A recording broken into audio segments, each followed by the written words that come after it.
नमस्कार। औद्योगिक प्रशिक्षण संस्थानों के व्यवसाय ड्राफ्टमैन मैकेनिकल के विषय सैद्धांतिक की पाठचर्या में अंकित प्रसंग फास्टनिंग पर आज मैं आपको प्रशिक्षण प्रदान करूंगा। आज के प्रसंग फास्टनिंग की विषय सूची के कंटेंट इस प्रकार हैं। फास्टनिंग क्या है इसके बारे में आपको बताया जाएगा व समझाया जाएगा। फास्टनिंग के प्रकार, फास्टनिंग कितने प्रकार की होती है इसके बारे में आपको जानकारी दी जाएगी। फास्टनिंग में प्रयुक्त फास्टनर्स, फास्टनिंग में कौन कौन से फास्टनर प्रयुक्त होते हैं इनके बारे में जानकारी दी जाएगी। बोल्ट, नट, स्टड एवं वाशर के प्रकार। बोल्ट, नट, स्टड एवं वाशर कितने प्रकार के होते हैं इसके बारे में आपको जानकारी दी जाएगी। फास्टनिंग टर्मिनोलॉजी के बारे में समझाया जाएगा। फास्टनर्स के अनुप्रयोग, फास्टनिंग का सारांश एवं प्रयुक्त संदर्भ। अब हम बात करते हैं फास्टनिंग क्या है। फास्टनिंग से मतलब होता है दो या दो से अधिक पार्टों को आपस में जोड़ना। तो विभिन्न प्रकार के मशीन पार्टों को जोड़ने के लिए जिन साधनों का प्रयोग किया जाता है उन्हें फास्टनर्स कहते हैं तथा जिस विधि द्वारा पार्टों को जोड़ा जाता है उसे फास्टनिंग कहते हैं।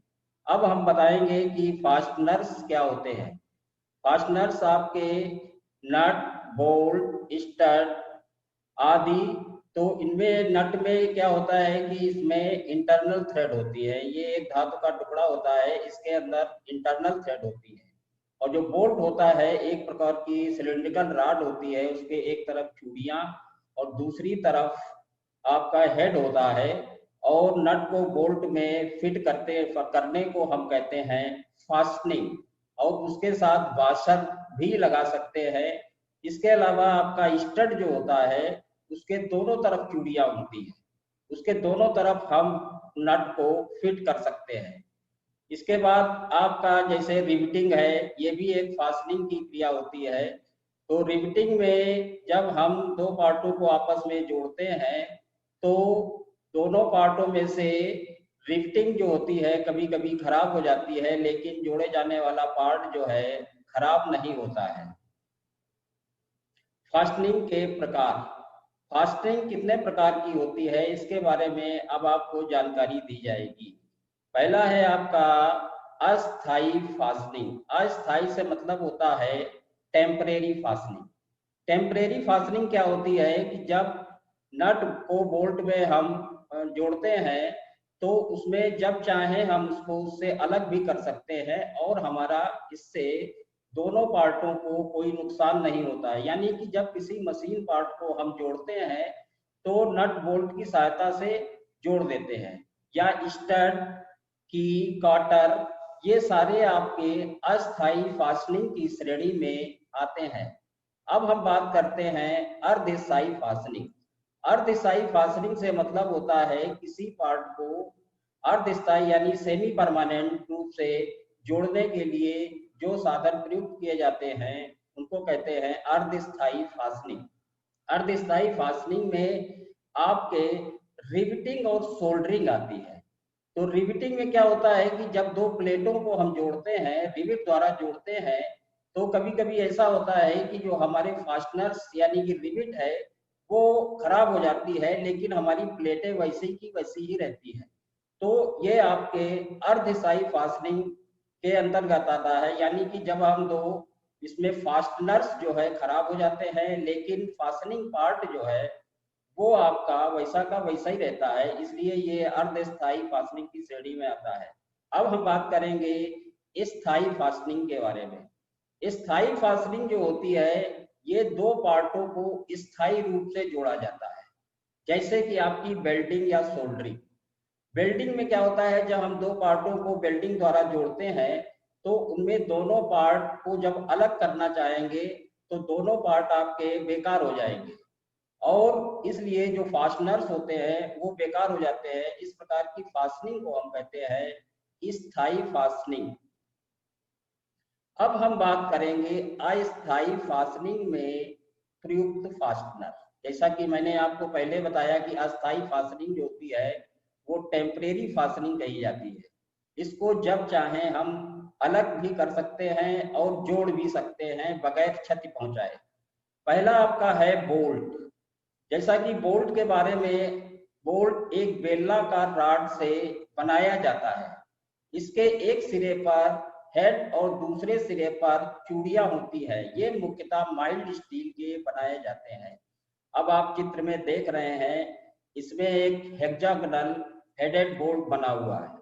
इसके एक सिरे पर हेड है, दूसरे सिरे यानी जिसको हम साइन कहते हैं, इस पर चूड़ियां कटी हुई हैं और बीच में थोड़ा सा भाग प्लेन भी होता है, चूड़ियां पूरे उसमें नहीं होते हैं।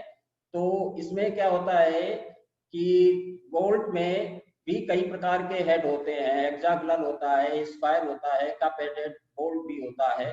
तो ये हेड के हिसाब से ही इनके नाम लिए जाते हैं। और ये सारे जो है बोल्ट, ये माइल्ड स्टील के ही बनाए जाते हैं। क्यों माइल्ड? उसके अलावा और अन्य जगह पर एल्युमिनियम के या उसके भी यूज किए जा सकते हैं, लेकिन मुख्यतः हम इनको माइल्ड स्टील का ही बनाते हैं। अगला है आपका नट। नट धातु का बना होता है जिसके बीच में सुराख होता है। इसका प्रयोग बोल्ट, स्टड या चूड़ीदार भाग पर किया जाता है। ये मुख्यतः माइल्ड स्टील के बनाए जाते हैं। अब आप चित्र में देख रहे हैं कि एक धातु का टुकड़ा होता है, इसमें बीच में एक होल होता है जिसमें थ्रेड कटी होती है। ये जो चित्र में दिखाया गया है, ये आपका हेक्सागोनल बोल्ट है, नट है। तो ये नट जो होता है, ये हम बोल्ट के साथ फिट करते हैं, यानी कि इसको, इसमें भी अंदर चूड़ी कटी होती है और बोल्ट में बाहर चूड़ियां कटी होती है। जब हम इसके ऊपर प्ले कराएंगे तो हमारा नट जो है बोल्ट में कस जाता है। ये एक अस्थाई फास्टनिंग है, यानी कि बोल्ट को नट से जोड़ना एक अस्थाई फास्टनिंग के अंतर्गत आता है। इसमें जब किसी मशीन पार्ट को हमें जोड़ना होता है तो नट बोल्ट की सहायता से उसमें मशीन में भी सुराख बना रहता है और इनको हम आपस में जोड़ देते हैं। अब हम बात करते हैं स्टड के बारे में। स्टड जो होता है, ये भी एक टेम्परेरी फास्टनर है, यानी ये एक अस्थाई फास्टनर है जिसके बीच में एक प्लेन बेलनाकार सैंक होती है। वह दोनों सिरों पर चूड़ियां कटी होती हैं। अब जैसा कि आप चित्र में देख रहे होंगे, ये आपका जो है स्टड दिखाया गया है। इसमें दोनों तरफ चूड़ियां कटी हैं, बीच का जो प्लेन भाग है ये प्लेन होता है और इसमें दोनों तरफ हम नट फिट कर सकते हैं। जैसे आपने देखा होगा साइकिल में जो पहिए में पड़ा होता है, आगे पहिए में ये स्टड ही होता है, दोनों तरफ बोल्ट से कस के और बीच में हम पहिया डाल के उस पर चलाते हैं। तो ये स्टड जो होता है, ये दो मूविंग पार्ट के बीच में ही लगाया जाता है और मूविंग पार्ट के लगाने के बाद दोनों तरफ से हम इसमें नट को कस देते हैं। अब हम बात करते हैं वाशर। वाशर जो होता है गोलाकार आकृति की होती है जिसके बीच में बोल्ट के व्यास के बराबर सुराख किया जाता है। इसका प्रयोग नट के नीचे किया जाता है, यानी कि नट, बोल्ट और वाशर। तो वाशर में जैसा कि आप देख रहे हैं चित्र में, ये धातु का एक गोल पीस होता है, इसमें बीच में एक छिद्र होता है और इसमें इसको हम नट के नीचे प्रयुक्त करते हैं। तो नट के नीचे प्रयुक्त करने पर इसका जो है दबाव जो होता है वो क्षेत्रफल बढ़ जाता है, जिससे हमारा जल्दी नट और बोल्ट आपस में संपर्क में ही रहते हैं और जल्दी खुलते नहीं। अब हम बात करते हैं बोल्ट एवं उसके प्रकार, यानी कि बोल्ट कितने प्रकार के होते हैं, इसके बारे में आपको विधिवत जानकारी दी जाएगी। पहला है आपका हेक्सागोनल हेड बोल्ट।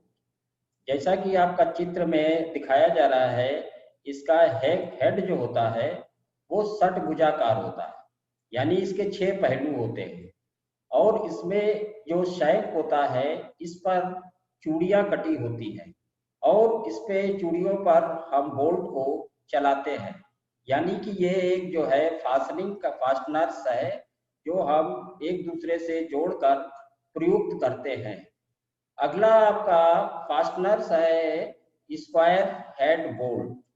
जैसा कि आपको दिखाया गया है कि इसमें इसका हेड जो है वर्गाकार होता है और इसमें जो साइन पर चूड़ियां कटी होती है, लेकिन इसमें फर्क ये होता है, इसमें साइन का व्यास जो होता है और जो वर्ग की भुजा जो होती है वो 1.5 गुनी होती है, यानी 1.5 D. D means diameter of the shank, और इसका जो वर्ग होता है, वर्गाकार जो सतह होती है, उसकी एक भुजा 1.5 डी के बराबर होती है। ऐसे ही आपका स्क्वायर हेडबोर्ड वहां पे प्रयुक्त करते हैं जहां पे हमें स्क्वायर होल मिलता है, तो स्क्वायर होल में फिट करने के लिए हम ज्यादातर स्क्वायर हेड बोल्ट का ही प्रयोग करते हैं। अगला आपको बताएंगे कप हेड बोल्ट के बारे में। कप हेड बोल्ट ये नीचे दिखाया गया है, इसका जो हेड होता है कप हेडेड होता है, यानी कि कप टाइप का होता है। दूसरी चीज, इसमें भी उसी तरीके से इसके शैंक पर चूड़ियां कटी होती हैं। इसका प्रयोग हम वहां पे करते हैं जहां पे कोई प्रेशर या लीकेज वाली बात होती है, वहां पे हम कप हेड बोल्ट का प्रयोग करते हैं, जिससे कम से कम लीकेज हमारे दो पार्टों के बीच अगर लीकेज ना हो, वहां पे हम इसका प्रयोग करते हैं। अगला आपका है चीज हेड बोल्ट। चीज हेड बोल्ट आपका दिखाया गया है, इसका जो हेड होता है सिलिंड्रिकल टाइप में होता है और इसके एक सिरे पर चूड़ियां कटी होती हैं और सिलिंड्रिकल सतह के नीचे एक स्नग बना होता है। स्नग की सहायता से हम इसको मूवमेंट नहीं होने के लिए स्नग की सहायता से इसको हम फिट कर सकते हैं। अगला आपका है टी हेड बोल्ट। जैसा कि आपका चित्र में दिखाया गया है, ये आपके मशीन पर फिट किया जाता है, यानी कि टी स्लॉट मशीन में कटा होता है और मूवमेंट के लिए जहाँ पे वाइब्रेशन ज़्यादा होता है वहाँ पे हम टी हेड बोल्ट का प्रयोग करते हैं। इसकी आकृति अंग्रेजी के अक्षर टी के आकार की होती है, इससे आपको इसको पहचाना जाएगा। और इसमें एक तरफ शैंक में चूड़ियाँ होती हैं और इसको मशीन पर क्लैंप करने के लिए इसका प्रयोग अधिकतर किया जाता है। अगला आपका है काउंटर शंक हेड बोल्ट, यानी कि ये वाला दिखाया गया है जो आपका इसका हेड जो होता है काउंटर संकेत होता है, यानी कि वहां पे इसका प्रयोग करते हैं जहां पर किसी मशीन की सतह को से हमें इसे नीचे रखना होता है, वहां पे काउंटर संक हेड का प्रयोग करते हैं। काउंटर संक हेड इसमें दिखाया गया है, उसमें एक सिरे पर चूड़ियां कटी हुई है। तो आप ये देख सकते हैं कि जो काउंटर संक हेड है उसको सतह से कुछ नीचे की तरफ लगाने के लिए ज्यादातर आपको फिट करना होता है। अगला आपका है कैप स्क्रू या टैप बोल्ट। ये आपका इसमें दिखाया गया है कैप स्क्रू। आप देख रहे हैं इसकी ऊपरी वाले जो हेड होता है ये सिलिंड्रिकल होता है और उसमें जो अंदर ग्रूव कटा हुआ है ये भी एक जगह का, तो इसमें स्क्रू की सहायता से भी हम इसको कस करते हैं। और इधर आपकी चूड़ियां बनी हुई है, शैंक पे चूड़ियां बनाई जाती हैं। अगला है आपका हेडलेस बोल्ट। हेडलेस बोल्ट जो होता है इसमें हेड नहीं होता है, एक तरफ को ये टेपर भी होता है और इसमें चूड़ियां कटी होती है। इसका प्रयोग वहां पे करते हैं जहां पे कपलिंग वगैरह होती है, साफ कपलिंग वगैरह में हम इसका प्रयोग हेडलेस बोल्ट का ज्यादातर किया जाता है। अगला आपका है bolt hook bolt. Hook bolt जैसा कि आपका चित्र में दिखाया गया है, ये बिल्कुल हुक के टाइप का होता है।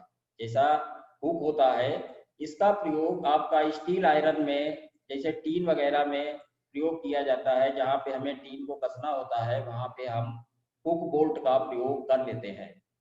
अगला आपका है आई बोल्ट। अब हम आई बोल्ट के बारे में बात करेंगे। आई बोल्ट में आप देख रहे होंगे इसके एक सिरे पर चूड़ियां कटी होती है और एक तरफ जो हेड होता है वो आई की शक्ल का होता है। आई की शक्ल का होने के कारण इसका प्रयोग ज्यादातर हम जो है वेट लिफ्टिंग में करते हैं, भार उठाने के लिए हम इसका प्रयोग करते हैं। अगला आपका है साइकिल बोट। जैसा कि आपका चित्र में दिखाया गया है, ये साइकिल बोट है, इसमें एक फार्क होता है। फार्क में जो है ग्रूव कटा होता है, अंदर तरफ अंदर स्लॉट कटा होता है। इसकी सहायता से इस पे पिन डालकर हम इसको फिट करते हैं। इसमें क्या होता है कि आपकी वन टाइप ऑफ मोशन दूसरे टाइप ऑफ मोशन कन्वर्टिंग के लिए इसका यूज करते हैं। यानी जैसे ऑसिलेटरी मोशन को हम अगर लॉन्गिट्यूडिनल मोशन में कन्वर्ट करना चाहें तो हम इस बोल्ट का प्रयोग करेंगे। अब हम बात करेंगे नट व इसके प्रकार। अभी हमने चर्चा की बोल्ट के बारे में, अब हम बात करेंगे नट वाइज के प्रकार के बारे में। तो पहला आपका है हेक्सागोनल हेडेड बोल्ट नट। तो नट में क्या होता है, आपको चित्र में दिखाया गया है, इसमें ये नट की ड्राइंग दिखाई गई है। इसका नीचे वाला जो है ये प्लान है, ऊपर इसका एलिवेशन दिखाया गया है। और आप देख सकते हैं इसमें बीच में जो है ये इसका डायमीटर, यानी कि जो आपके बोल्ट का जो डायमीटर होता है या जो नट का डायमीटर होता है उसको दिखाया गया है। और इसमें 2D जो होती है ये पूरी इसकी लेंथ होती है, यहाँ से यहाँ तक पूरी ये 2D होती है। 2D जो होती है इसमें इसमें जो आर्क लगता है 1.5D का लगता है, और इसकी हाइट जो होती है जो आपकी नट की ये 0.8 डी से डी तक रखी जाती है। डी से मतलब डायमीटर ऑफ द शैंक, जो आपका शैंक यानी इससे मतलब होता है होल। अगला आपका है स्क्वायर नट। अब जैसे स्क्वायर नट का आप देख रहे हैं, इसमें इसमें अक्रॉस टू कॉर्नर और अक्रॉस टू फ्लैट इसका जो होता है ये 1.5 डी होता है, और इसकी कुछ थिकनेस होती है, यानी कि ये स्क्वायर वर्गाकार नट होता है। वर्गाकार नट जो है वर्गाकार सुराख के लिए अधिकतर यूज होता है, जैसा कि पहले मैंने आपको बताया है नट बोल्ट के केस में। अब अगला आपको बताएंगे कैप नट के बारे में। अब कैप नट आपको दिखाया गया है, इधर आप देख सकते हैं ये कैप नट दिखाया गया है। कैप नट वहां पे यूज होता है जहां पे आपके लीकेज वगैरह या प्रेशर वगैरह ज़्यादा ज़्यादा पड़ता है, वहां पे हम कैप नट का प्रयोग करते हैं। और इसमें नीचे ये चक नट दिखाया गया है, चक नट से जो है इसका लॉकिंग की जाती है। अगला आपका आता है डोम नट। डोम नट आप देखेंगे कि इसकी आकृति डोम की तरह होती है, ऊपर वाला जो हिस्सा जो होता है वो बिल्कुल डोम की तरह होता है, यानी कि गुंबद की तरह होता है। बाकी उनका प्रयोग वैसे ही करते हैं जैसे अन्य बोल्टों का हम करते हैं। अगला है आपका फ्लैंज नट।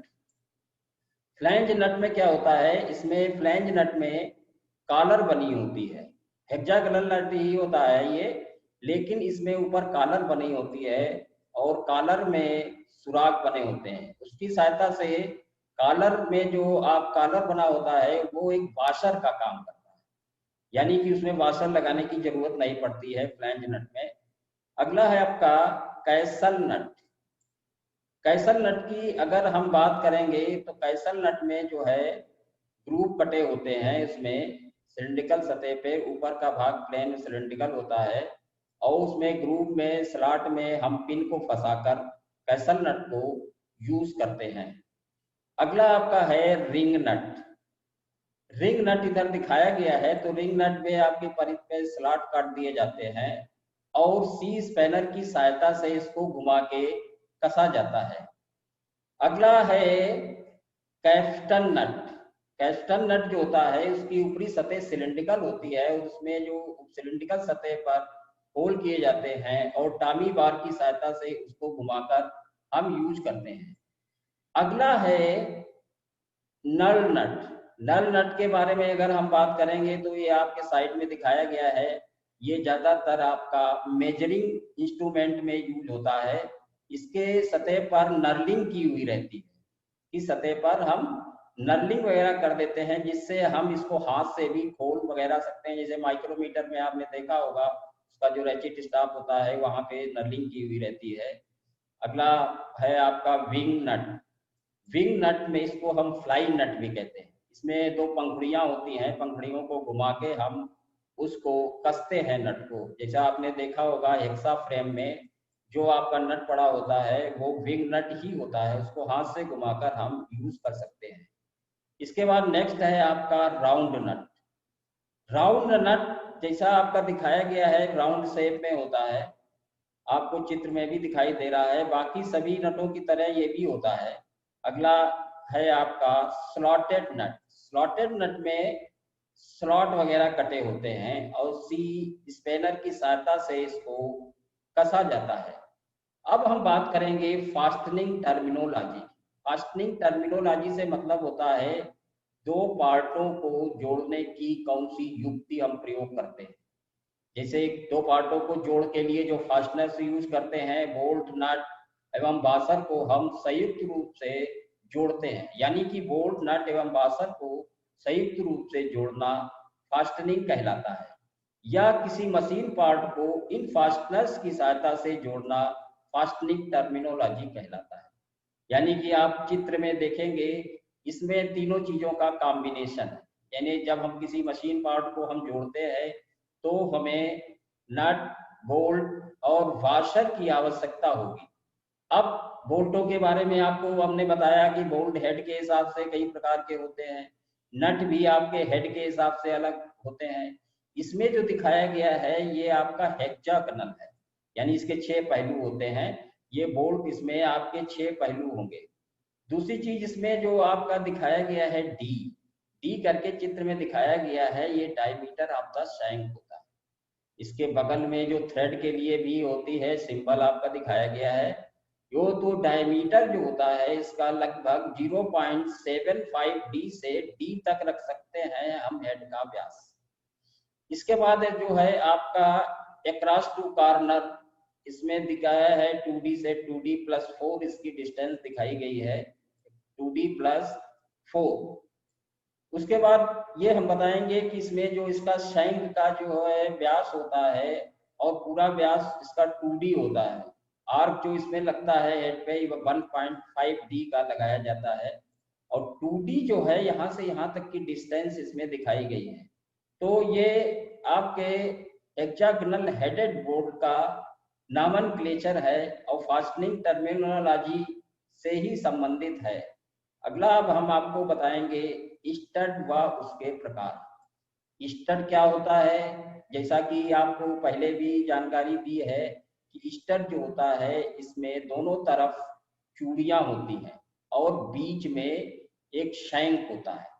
तो दोनों तरफ चूड़ियों में हम बोल्ट द्वारा इसको कसते हैं और बीच में जो खाली भाग होता है वहां तक हमारा बोल्ट नहीं पहुंचता है, तो प्लेन स्टड का प्रयोग ज्यादातर किया जाता है।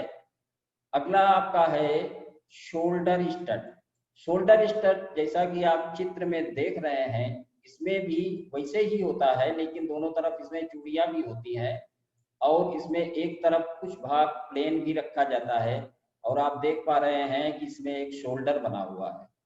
ये शोल्डर जो है मशीन के पार्ट जहां तक इसको जाना है वहां तक इसको फिट कर दिया जाता है, और दोनों तरफ हम नट लगा के हम इसको प्रयोग करते हैं।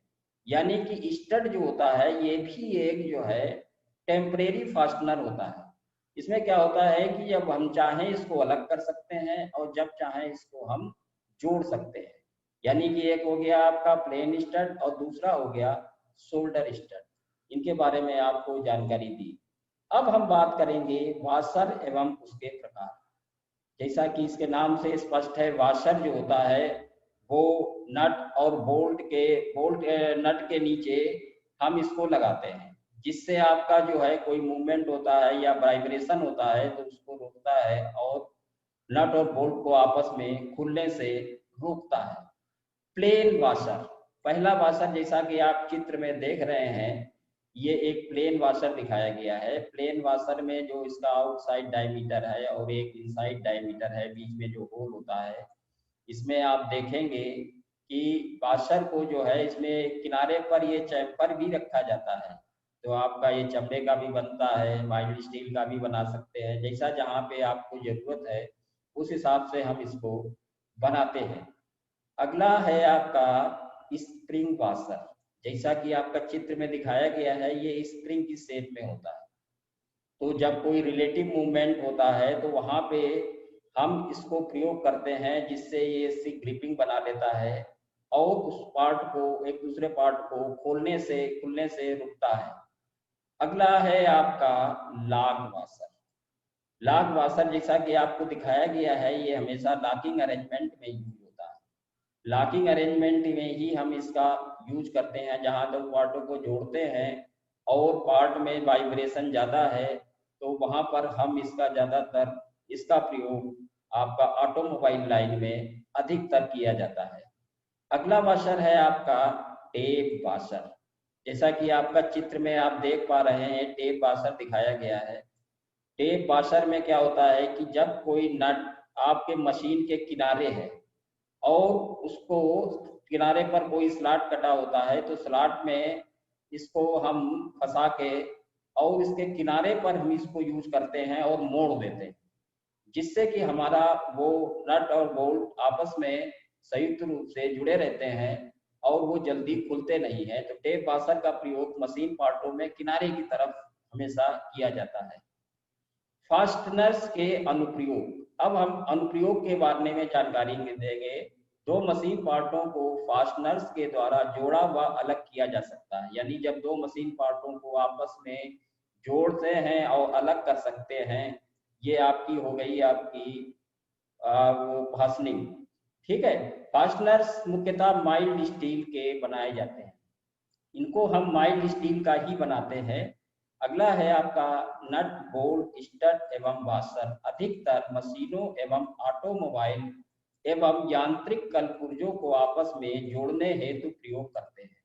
यानी कि नट बोल्ट वाशर के बारे में जैसा कि हम आपको बता ही चुके हैं कि ये इनका अधिकतर मशीनों एवं ऑटोमोबाइल या यांत्रिक पुर्जों में प्रयोग करते हैं। नट बोल्ट स्टड ये जो है जो अस्थायी फास्टनर्स हैं, और वाशर भी उसी श्रेणी में आता है, इस अस्थायी फास्टनर की श्रेणी में आते हैं।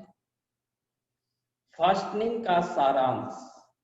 आज मैंने आपको विषय फास्टनिंग क्या है, फास्टनिंग के प्रकार, फास्टनिंग में प्रयुक्त फास्टनर्स जैसे आपके नट बोल्ट स्टड वाशर के बारे में विस्तृत जानकारी दी। उनके बारे में फास्टनिंग टर्मिनोलॉजी तथा फास्टनिंग के अनुप्रयोग के बारे में भी आपको विस्तृत जानकारी दी गई।